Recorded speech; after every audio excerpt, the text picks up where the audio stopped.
Congressman Toby, welcome to the interviewer. Yes. Maraming salamat muli. Yes, of course, boy. Kwento ka ulit. Yeah. Nasaan tayo ngayon?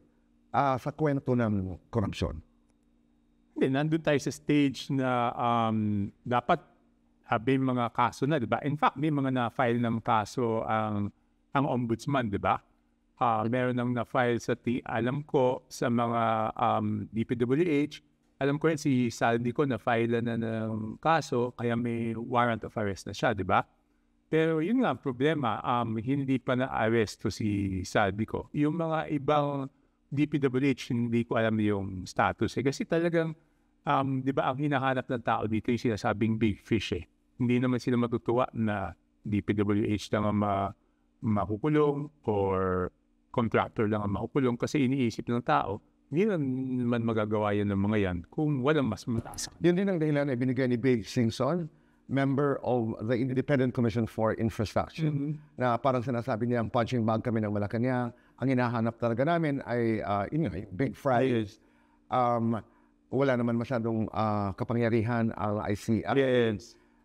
They don't have the power to subpoena, ban anybody from leaving the country, among the suspects, to freeze the assets. Yes, correct. So ito yung napanood natin after our conversation na mga kaganapan, nag-resign si Secretary Amena Pangandaman. There's of course a debate as to whether they resigned. Executive Secretary Bersamin. Ito yung mga nangyari. And then there are proposals from both Congress and the Senate to strengthen the ICI. Yes, correct. I'm one of the authors. Yung isa, mas maaga nag-file sina Congresswoman De Lima, no? Yung grupo niya, mas maagang nag-file. Ako naman, ang pagkatapos ko maimbitahan ng ICI as a resource person ng 2 beses, nag-file na ako ng bill kasi nakita ko yung kinakailangan nila, no? Like, wala silang power of contempt, di ba? Kaya minsan, nagsasabi na sila, hindi na lang sila sinisipot, hindi man lang sinasabihan kung ano yung reason, no? Wala sila, tama ka, walang power ng whole departure order, walang power to freeze assets, so hirap na hirap sila. Yun yung mga powers na iminukahi natin doon sa bill na pinopose natin, no? And nung in-announce yung resignation ni Sec. Bates, he appealed, di ba, to the House and to the Senate na ipasa na yung ICI bill para mas mabigyan sila ng powers. Even if he had resigned. Yes. Sabi ni Justice Reyes, he will say until the 15th with a possible extension until the end of the year. Yes. So, ang isa pang issue dito na lumabas, hindi naman issue, but balita lamang. Si Pulong Duterte was invited also to appear sa ICI. At sabi niya, ba't naman ako pupunta doon? That's executive. I belong to the Congress. No, that's why it's better na it's legislated, di ba? That's what Kaya gusto nga namin na legislated siya para makita talaga na impartial sila. Kasi ngayon may pangangamba sila since they're all appointed by the executive branch. So yun ang pangangamba na ibang. Toby, for the sake of argument, kaya ba talaga gumawa ng isang independent commission na independent, lalo na halimbawa, legislated by Congress or even the Senate, na talagang impartial, na paniniwalaan talaga ng taong bayan? Okay, admittedly doon sa version namin, yung 3 holdover sana. So si Justice Andres Reyes, si Ma'am Rosana Vergara, and si Babe Singson, dapat holdover sana sila kasi nasimulan na nila. Dadagdagan lang sana natin ng NGO tsaka ng academe. Yun yung proposal natin sa House of Representatives, no? And to be appointed by the President. Ngayon, yung sa Senate, yung nasa second reading na doon, mukhang iba yung version nila eh. There was a sort of a check and balance on the appointments, no? And sana kung napasa namin yung sa amin at sa nila yung kanila, magkakaroon ng BICAM. And if their version would assure people and would assure everyone na mas independent yung komisyon nila dahil doon sa pagpili ng mga appointees, payag naman kami kasi yan lang ang gusto natin lahat eh. When we file this bill, gusto natin na maging independent at pinakamahalaga, boy, maniwala yung tao na ito ay independent. Yun ang pinakamahalaga sa ngayon eh. Pero yung paniniwala ng tao will never be absolute. Yun yung sinasabi natin sa mga diskusyon na hindi naman kung 100 tao sa Pilipinas, we do not expect 100 people to agree. Pero we appreciate the fact na there is a recognition na kailangan paigtingin pa i-strengthen ang ICI ngayon. Yes. Pero to expect, the whole country to agree to an independent commission ay medyo it's an overstretch. Hindi, totoo naman yun. No? Like long years in public service and in real life, you cannot get the consensus of everyone. It's always the greater good. Ano yung nakabubuti para sa mas nakakarami. That's the on-ground estimation dito sa independent commission. Pero may mga tinitingnan din tayo modelo. Hong Kong, Singapore with a special investigation unit. Even Mandela had the Corrupt Practices Investigation Bureau. Pero ang karanasan na tinitingnan ng ilang mga scholar ay, halimbawa si Lee Kuan Yew. Hindi ako natatakot na pagkulong kahit kapartido ko. Hindi ako natatakot na pagkulong kahit kamag-anak ko. Ito yung pamantayan na hinahanap ng taong bayan with, halimbawa, our president. Yes. That's why in previous interviews, no, I even said na the president is in a position now wherein hinahanap ng tao na patunayan niya na hindi niya proproteksyonan yung kamag-anak niya. In this case, it's Martin Romualdez. At sinabi mo sa isang interview na you will break away from the party politically, from the group of the president. Kung pro-protectionan niya. Or maramdaman kong pinoproteksyonan niya o pinapahina yung mga kaso, in any way, I would break away. Yeah, that's on the record. That was a bold statement. Hindi lamang galing sa iyo, but galing sa iyo na miyembro ng pamilya ng presidente. No, because ang laging ko sinasabi, even in my case, kung talagang ikaw ay nagmamalasakit sa presidente at ikaw ay gusto mo ng kanyang success, kung malapit ka, dapat mas mataas yung standards ng delikadesa para sa'yo. Itong tanong, do you have a problem with Martin Romualdez? No, it's just issue-based. It's issue-based. It has nothing to do with you not being the Speaker of the House. No. In fact, di ba, nung huli, paalis na siya, tinatanong ako kung gusto ko, sinabi ko na hindi talaga. Because hindi siya magiging maganda. Alam mo, boy, pang 5 term ko na ngayon sa Congress, di ba? Hindi naman ganyan dati. Yun lang naman ang punto ko eh. Di ba? Yung first 3 terms ko, hindi naman ganyan eh. Nagulat na lang ako pagbalik ko nung 4th term, bakit naging ganito yung kalakaran na yung mga proyekto ay binibenta, binibili. Doon naman, yun yung original sin eh, di ba? Bakit siya original sin? Ano nangyayari? Pag may bumili ng project, sisiguraduhin niya na siya ang gagawa, di ba? Wala namang bibili ng project na hindi siyang gagawa. Okay? Para masiguradong siyang gagawa, anong gagawin niya? Kailangan niya maging kasabot ngayon yung DPWH. So kaya nangyayari na nagkaroon ng sabuatan kasi yung bumili ng proyekto, siyang dapat makakuha ng proyekto. Di ba? Kaya doon nagsimula lahat eh. Tapos siguro nung hindi na makayanan pagtakpan yung 20%, minsan nagiging 30% pa kasi yung isang bibili, papasa niya, hindi siya gagawa.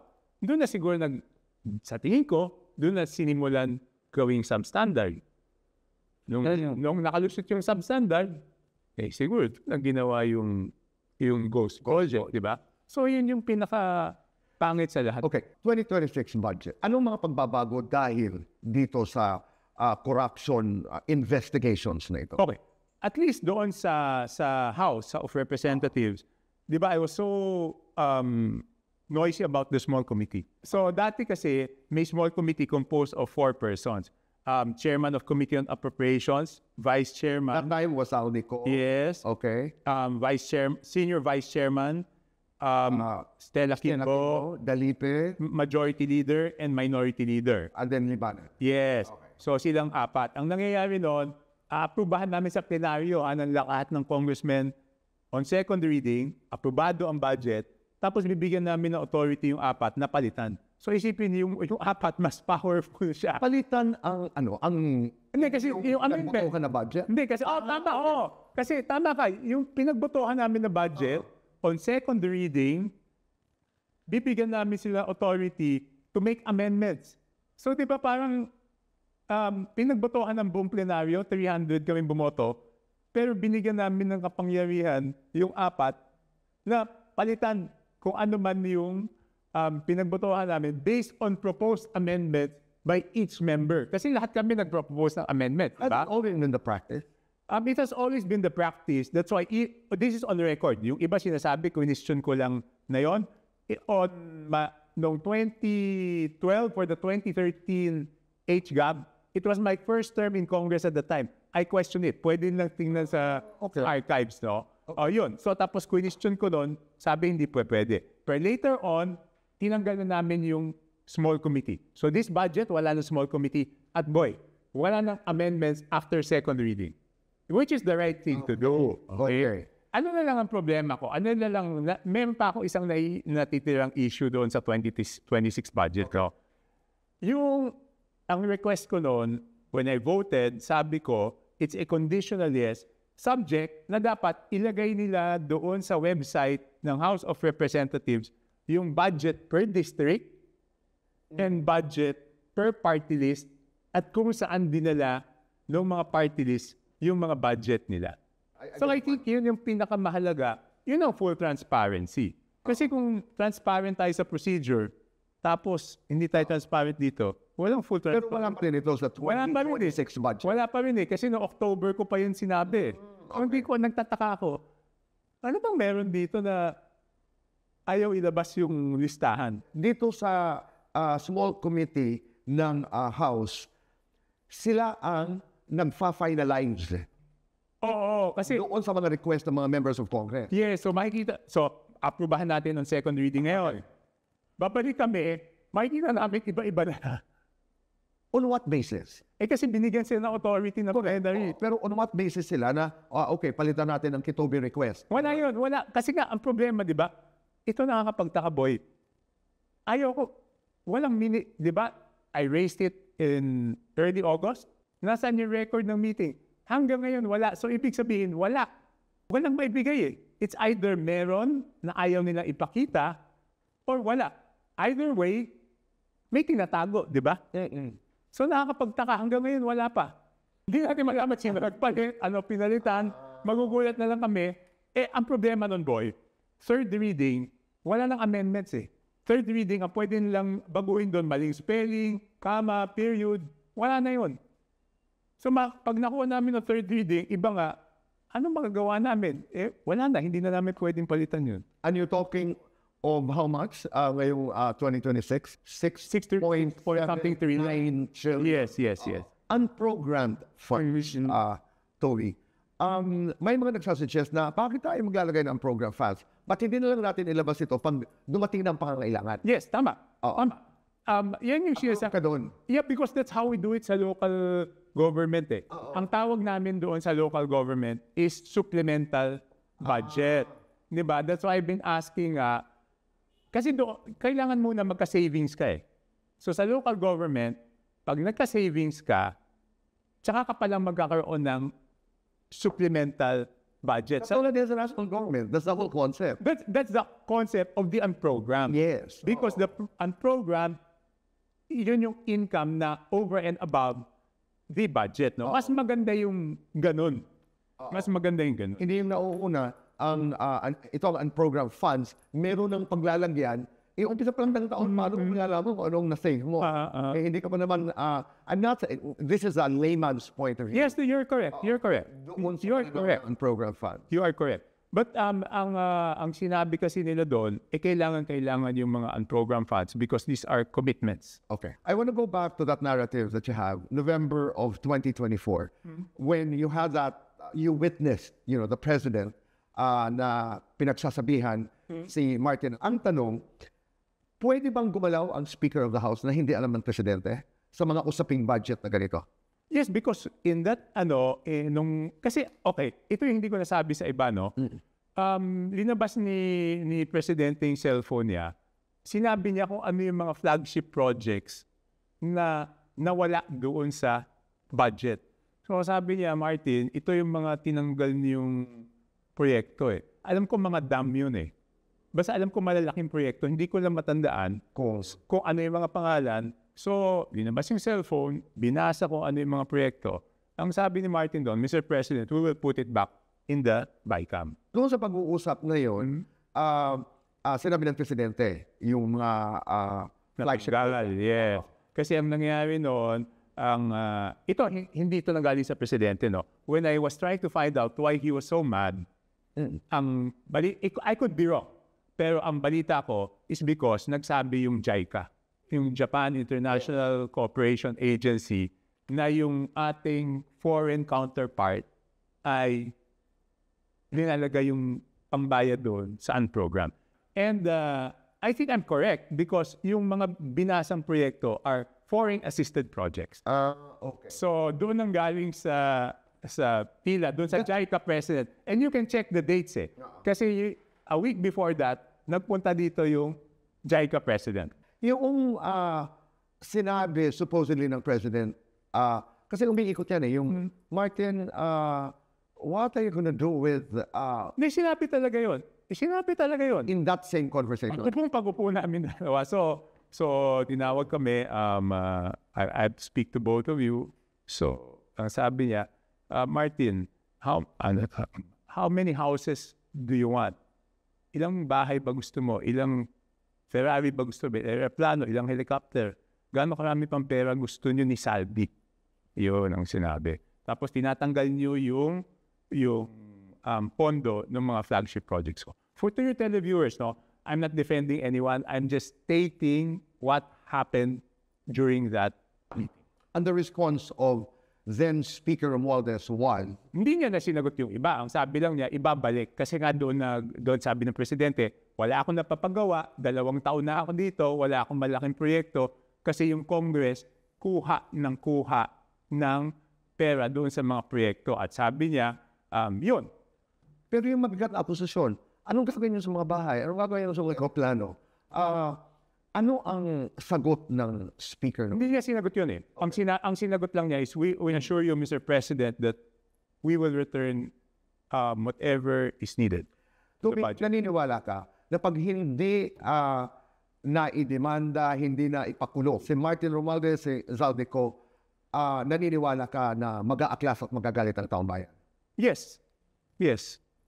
Kasi di ba nakakapagtaka, yung mga tao sa labas, alam na nila kung ano yung mga nangyayari, di ba? I mean, you talk to anyone here, alam nila kung ano yung nangyayari, alam nila kung sino yung involved. Pero sa Congress, walang gusto magsalita, di ba? Nakakapagtaka. Doon pa sa loob ng Congress, mukhang walang alam. Lahat ng tao sa labas, alam na nila kung ano nangyayari. May mga nagsasabi na, it's a legal tactic. I don't think it's a legal tactic because yung kanyang sinasabi, walang legal na dokumento na... Okay. Sa tingin ko, it's para doon sa public perception eh. Kasi wala siyang legal na dokumentong ginawa na para patunayan na totoo yung sinabi niya, di ba? Yung dalawa niyang assistant, yung Paul at saka Mark, bakit hindi ito na ipapatawag? Hindi ko nga rin alam eh. Pero tingnan mo, nakakapagtaka, boy, ha? Lahat na lang nung may connection kay Saldi ko, either hindi napapatawag o hindi makita. Gutesa? Hindi, si Gutesa. Hindi lang yun. Yung ba yung mga opisyalis ng Sunwest hindi mahanap? Yeah. May warrant sila.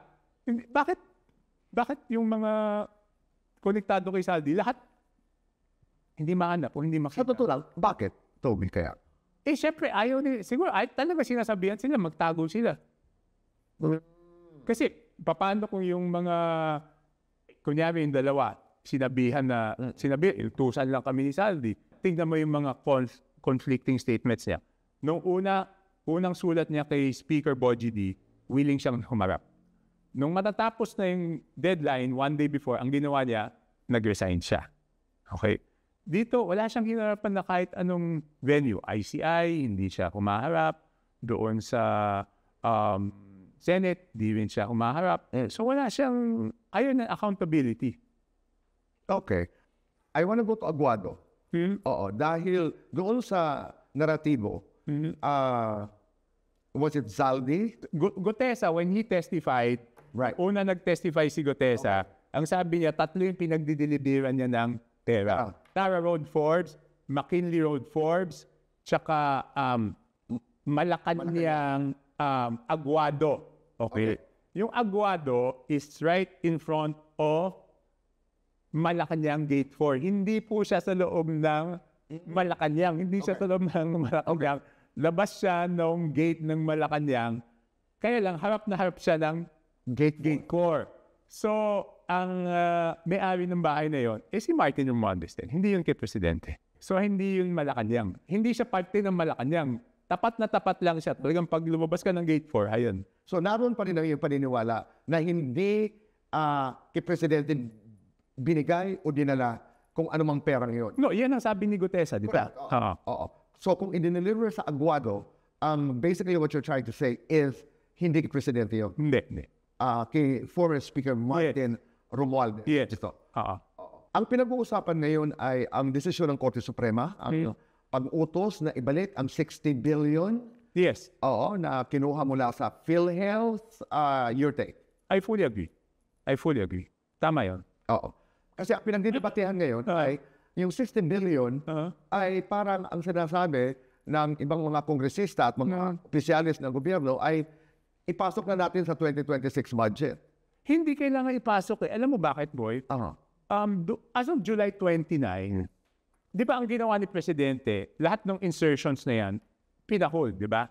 Tapos pinag-aralan, kaya alam ako napasok dyan ng Marso dahil pinaaral sa akin. As of July 29, 2025, meron pang mga 80 billion na hindi release doon sa insertion.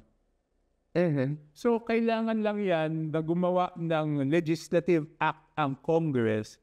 Tingin ko, because it's going to be the first time, na yung 80 billion na yon na hindi na ipapagawang mga proyekto dahil may duda nga, yun na lang ang ibigay doon sa PhilHealth. May sobra pa. Okay.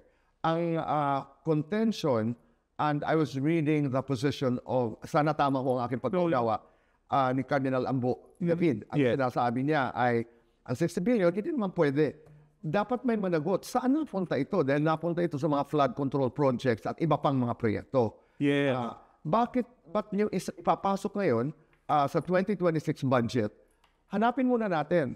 Sino ang gumastos ito? Sino ang nagnakaw nito? Sino ang gumamit nito? Yun boy, di ba?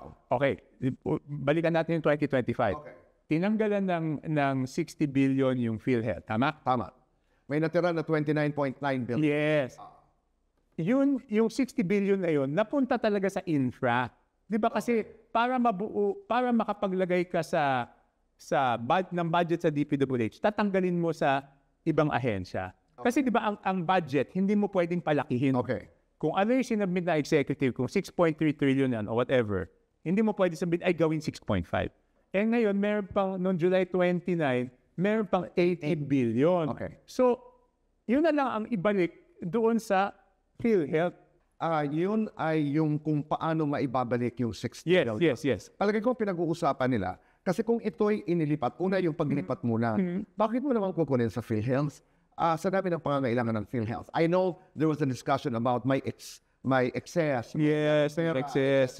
Pero pag napunta sa infra, and in view of what we know now on how budgets are implemented on infra, hindi mawawala sa isipan ng tao. Halimbawa na merong komisyon dito, merong komisyon doon. Kaya palagay ko, there is a call for transparency. O yung 60 billion, kung napunta sa infra, saan pa talaga napunta? Yes, but tingnan mo, Aboy, kung ganun kasi gagawin natin reasoning, hanapin, paano kung yung part ng 60 billion napunta sa maayos na proyekto na walang corruption, na walang corruption, maayos. Does it make it right? It doesn't make it right. No, sorry. Kaya nga, I'm not, sorry, pasensya na. That's why I'm not concentrating on the 60. Right. Because what makes it wrong is removing it. Right. It's not whether napunta sa corruption o hindi napunta sa corruption. Kasi kung hindi man napunta sa corruption, mali pa rin natanggalin yung 60. Correct. Ngayon, kung corruption naman, kahit saan nanggaling yung pondo, corruption yan kahit hindi nanggaling sa field. It doesn't make it right, pero at least klaro sa tao na solid. Kasi yung paglagay uli ng, halimbawa, pagbalik ng 16 billion sa PhilHealth, pera pa rin yun ng tao Yes, correct. Oo, correct. It's still charged to the public. nagagaling pa rin sa atin yun eh. Pero alam mo, dahil na rin tayo sa usapan ng PhilHealth Boy. Alam mo, pabor na pabor ako dun sa sinasabing, kasi di ba, okay, di ba, I also said that, no?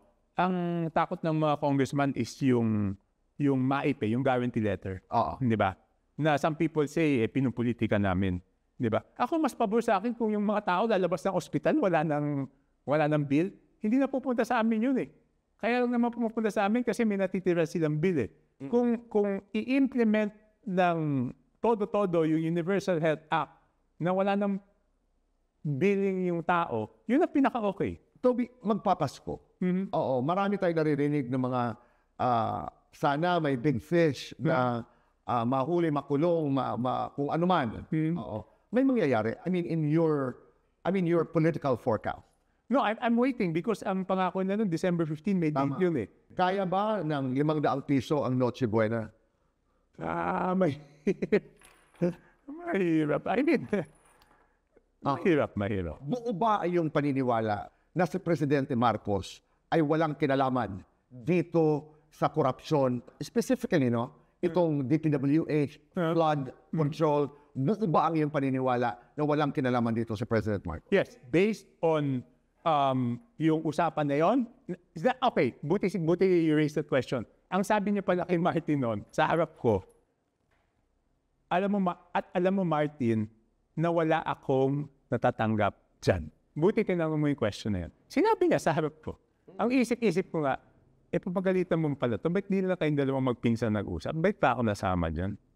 Okay. Because it's very uncomfortable, di ba? Hindi mo alam kung mag-excuse ka, kayo nilang mag-usap. Pero sa akin, he is the president, no? Kahit wala siyang natanggap dyan,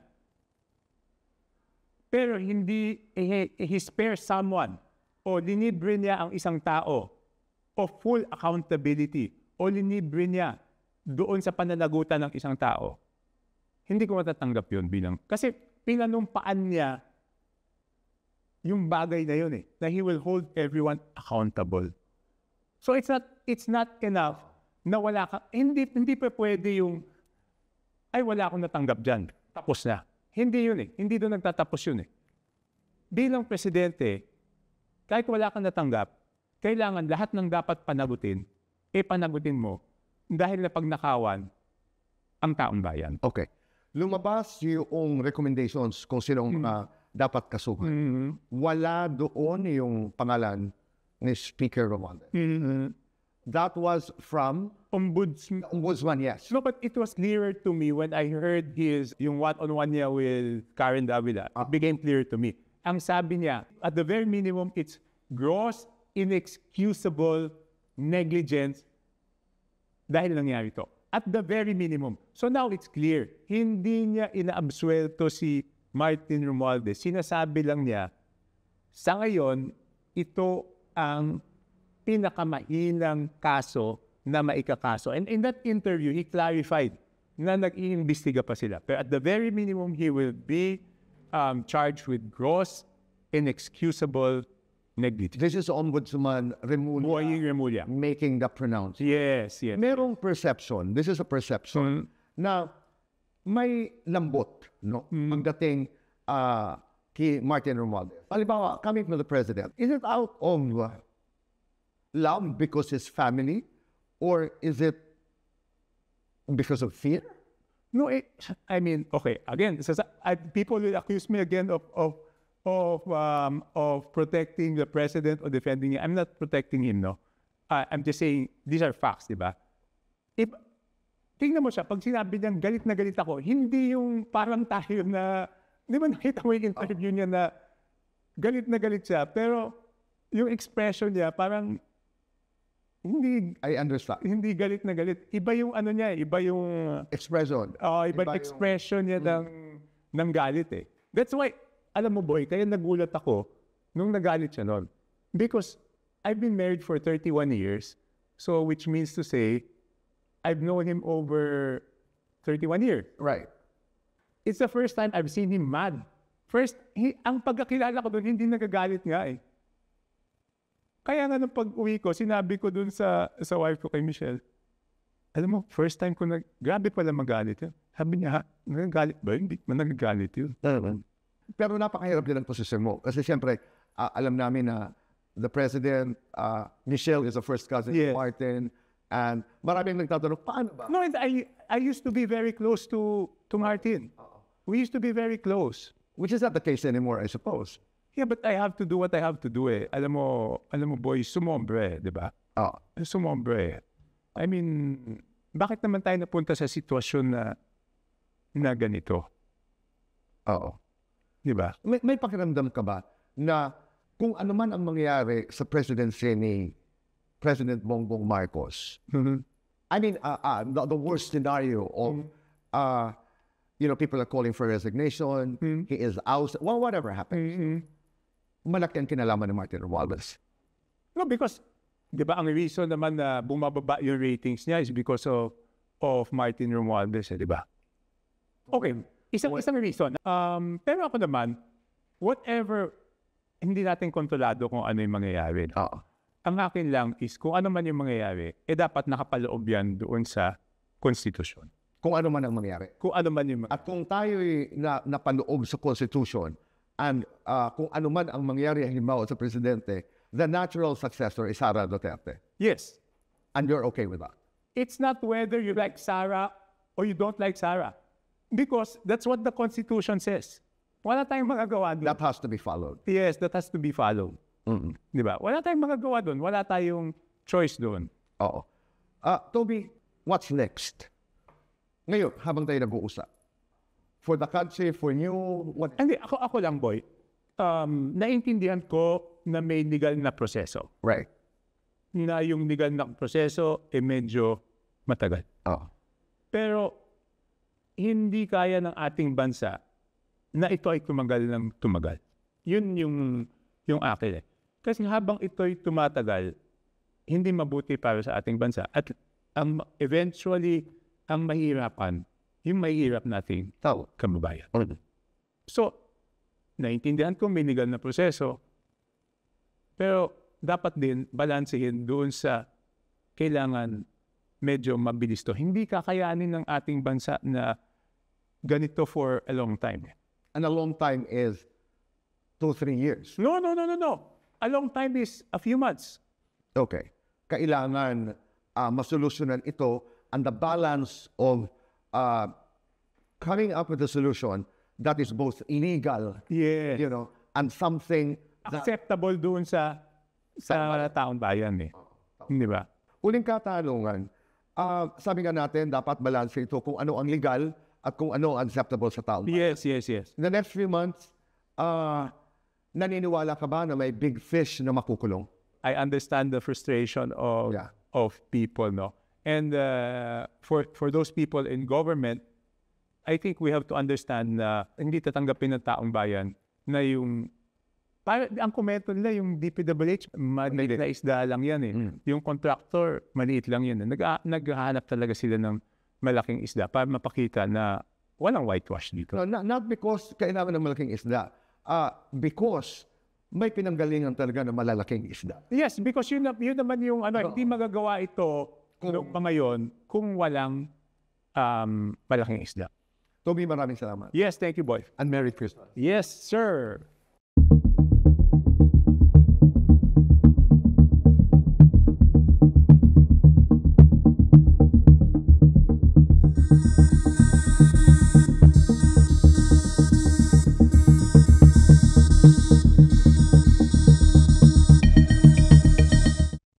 Hi, people of the Philippines and people of the world. Hit the button below and you will be subscribing to the Boy Abunda Talk channel on YouTube. Let's keep talking. Kaibigan, tuloy ang usap.